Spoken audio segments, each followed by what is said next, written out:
தானியேல் 5வது அதிகாரம் 14வது வசனம் இப்படியாக சொல்கிறது, உனக்குள்ளே தேவர்களின் ஆவி உண்டென்றும் வெளிச்சமும் புத்தியும் விசேஷ ஞானமும் உன்னிடத்தில் காணப்பட்டதென்றும் உன்னை குறித்து கேள்விப்பட்டேன். இந்த வசனம் தானியேலை குறித்து சொல்லப்படுது. தானியேல் பாபிலோன் தேசத்துக்கு சிறையாக கொண்டு வரப்பட்டவர். பெல்ட்சாஷார் என்கிற ராஜா தன்னுடைய பிரபுக்கள் கூடவும் அரண்மனையில் இருக்கிற எல்லார் கூடவும் சேர்ந்து எருசலேம் தேவாலயத்திலிருந்து கொண்டு வந்த பாத்திரங்கள்ல திராட்சரசம் குடித்து தன்னோட அந்நிய தெய்வத்தை வணங்கிட்டு இருக்கும்போது ஒரு மனுஷ கைவிரல் ஒரு சுவர் பக்கம் எழுதுறத பார்க்குறாரு. இதை பார்த்து கலங்கி போய் நிற்கிறாரு. தன்னுடைய ராஜ்யத்தில் இருக்கிற ஜோஷியரையும் குறி சொல்கிறவங்களையும் கூப்பிட்டு அந்த எழுத்தை ரீட் பண்ணி அதோட மீனிங் சொல்கிறதுக்கு சொல்கிறாங்க. ஆனால் யாராலையும் அது முடியாமல் போயிடுச்சு.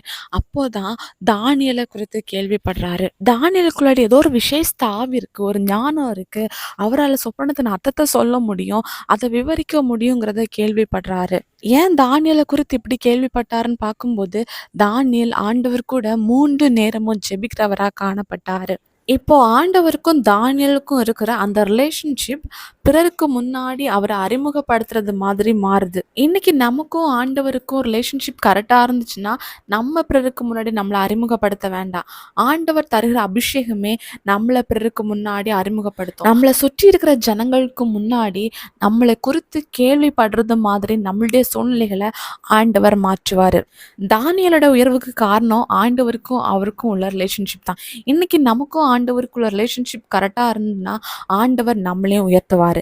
விசுவாசிங்க, அற்புதங்களை எதிர்பாருங்க. இயேசு கிறிஸ்துவின் நாமத்தில் ஆமேன்.